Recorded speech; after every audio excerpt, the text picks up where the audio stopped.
Apple, monkey Apple, curd fruit ఇలా ఇంగ్లీష్లో చాలా పేర్లే ఉన్నాయి.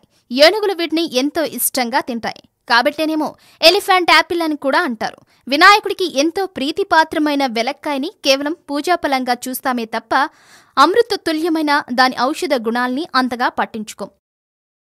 అందుకే ఇవి చవితి సమయంలో మాత్రమే మార్కెట్లో సందడి చేస్తుంటాయి. మిగిలిన పండ్ల మాదిరిగా కాకుండా కొబ్బరికాయలా దీన్ని పగులుగొట్టి తినాల్సిందే. వెలగపండు గుజ్జు జీర్ణశక్తికి ఎంతో మంచిది. రక్తహీనత లేకుండా చేస్తుంది.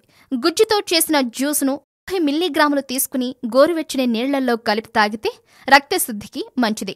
ఆగకుండా ఎక్కిళ్లు వచ్చినప్పుడు ఈ పండు జ్యూస్ తాగిస్తే తగ్గుతాయి. అలసట, నీరసం ఆవహించినప్పుడు గుజ్జులో కాస్త బెల్లం కలిపి తింటే శక్తి వస్తుంది.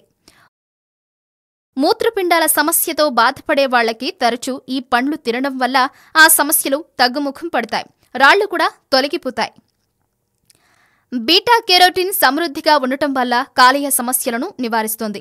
హృద్రోగులకు మంచి టానిక్లా పనిచేస్తుంది. కంటికి మంచిది.